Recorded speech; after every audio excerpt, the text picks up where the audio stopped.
오늘 이태원 참사 국정조사 특위 2차 기관 보고가 열렸습니다. 야당은 검찰이 벌인 마약과의 전쟁이 이태원 참사 당시 부실한 현장 대응의 원인이 됐다고 보고 있죠.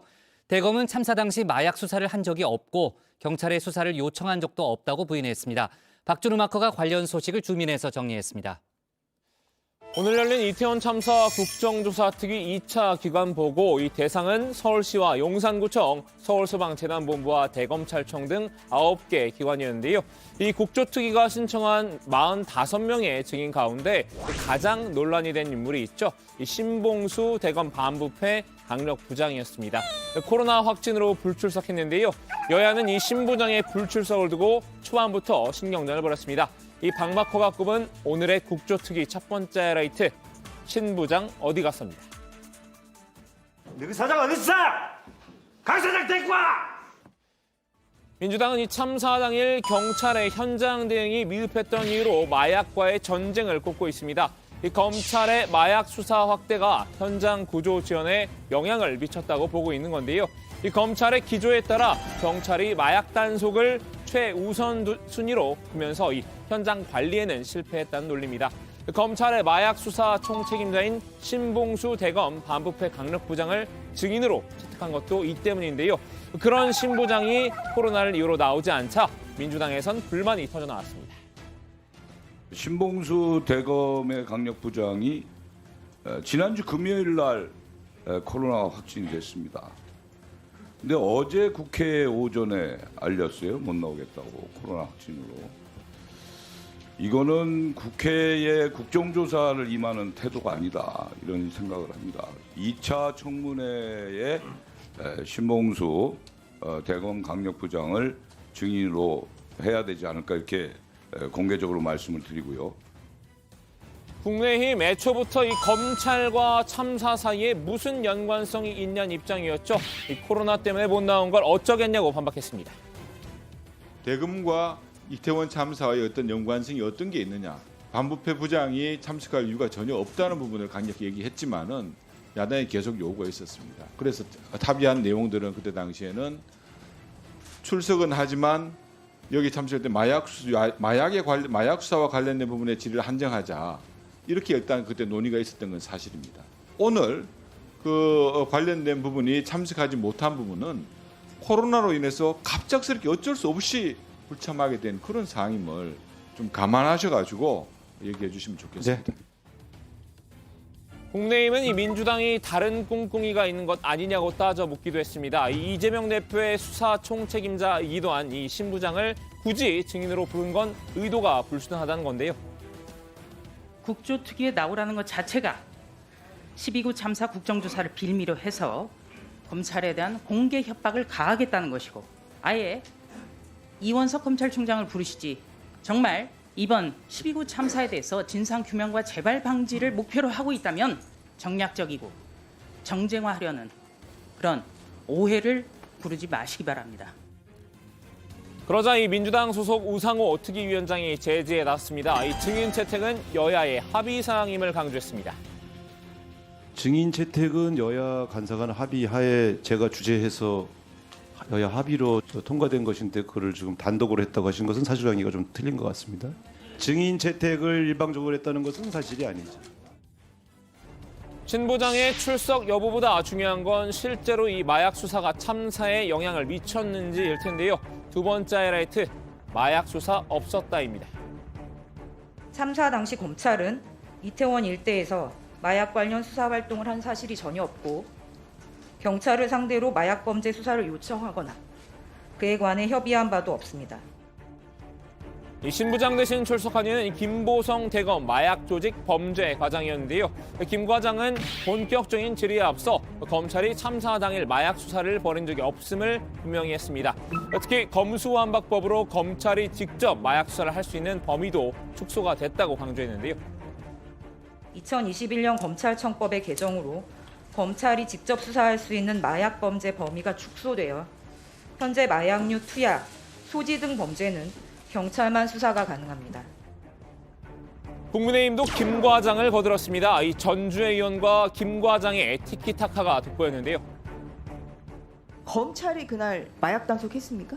마약 수사 활동한 사실이 없습니다. 이태원 일대에서 네. 참사 당시 이태원 일대에서 검찰은 마약 수사 활동을 한 사실이 없습니다. 네. 그러면 그날 경찰이 마약 단속하는 데에 대해서 검찰이 수사 지휘한 적이 있습니까? 지휘한 적 없습니다. 네. 김광호 서울경찰청장도 동조했습니다. 이 경찰의 우선순위 역시 마약 단속이 아니었다고 강변했습니다. 그날 이제 경찰관이 그 여러 명이 현장에 있었습니다만 경찰의 우선순위가 마약이었어요?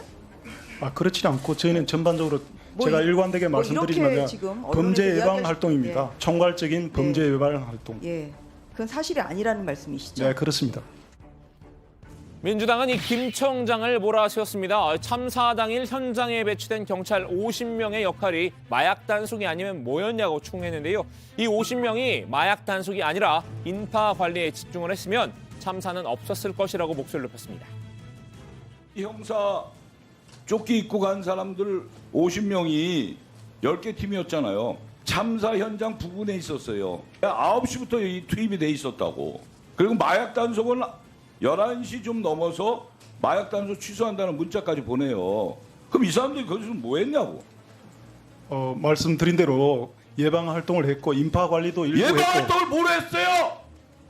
예방 활동이라 하면 뭘 범죄 했냐고? 활동을 했다는 이 이야기입니다. 사람들 50명이 코로나기라도 들고 통제를 했다라면 이 참사는 없었다 이거예요. 오늘 특위에는 이 오세훈 서울시장도 증인으로 출석을 했는데요. 이 세 번째 하이라이트, 고개 숙인 오세훈입니다. 오 시장은 이 헬로윈에 대한 인식 부족으로 사전 대비가 부족했다는 점을 인정했는데요. 참사 이후 대응도 미흡했다며 유가족에게 다시 한번 사과했습니다. 천만 시민의 생명과 안전을 책임져야 할 시장으로서 깊은 책임감을 느끼고 유가족 여러분께 다시 한번 사죄를 드립니다. 질의가 시작되자 여야 할 것 없이 오 시장에게 질문이 쏟아졌는데요. 여당은 참사가 발생한 골목길의 구조적 문제점을 짚으면서 이 관리 주체가 어디인지 물었습니다. 근본적으로 그 문제가 있는 도로에 과연 우리 구청이나 시청의 책임은 없는가? 도시 시설물이 문제가 있어서 시민들이 사고를 당했을 때 어떻게 배상합니까? 도로 시설물이나 도로를 관리할 책임이 간선도로의 경우에는 서울시가 있는 게 원칙이고 이면도로나 골목길의 경우에는 구청에서 관리하는 게 원칙으로 되어 있기 그렇죠. 때문에 오 시장이 골목길의 관리 주체는 구청이라고 책임을 넘겼죠. 여당의 화살은 곧장 용산구청을 향했는데요. 제일 위험한 곳이 이곳입니다. 그런데 여기에 CCTV를 설치할 계획이 없었고 전혀 의도가 없었다는 게 그게 말이 됩니까? 저희들이 그런 부분에 대해서는 좀 간과한 것 같습니다. 죄송합니다. 반면 야당은 서울시에도 참사의 책임이 있다고 봤는데요. 이 오 시장 재임 기간이던 지난 2007년 서울시가 개정한 공연 행사장 현장 조치 행동 매뉴얼을 그 이유로 들었습니다. 안전사고 안에 분류 안에 압사와 전도라는 그 사고 유형이 만들어져 있습니다. 그러면 이 매뉴얼에 따라서 이번 12구 참사 때 제대로 대응이 이루어진 건가요? 안 이루어진 건가요? 예, 뭐 사후에 보고를 받아서 알게 된 사실입니다만은 제대로 안 이루어졌죠. 최대한 노력했다고 보고를 받았습니다. 네. 오 시장은 이 참사 당일 해외 출장으로 자리를 비운 상황이었는데요. 민주당은 설사 그렇다고 하더라도 서울시가 이 매뉴얼을 제대로 따르지 못한 건 아쉽다고 질책했습니다. 사고 접수 5분 내에 전파하고 20분 내에 상황 판단 회의하고 30분 내에 재난안전대책본부 설치해서 운영해라 이렇게 돼 있는데 서울시는 그렇게 못했죠. 저는 이게 시장님이 외국 출장 다녀오신 그 상황 속에서 이루어졌기 때문에 제가 시장님께 질문을 하기가 참 난감하지만 적어도 이 상황들이 제대로 유지가 됐다면 어느덧 마지막 하이라이트인데요.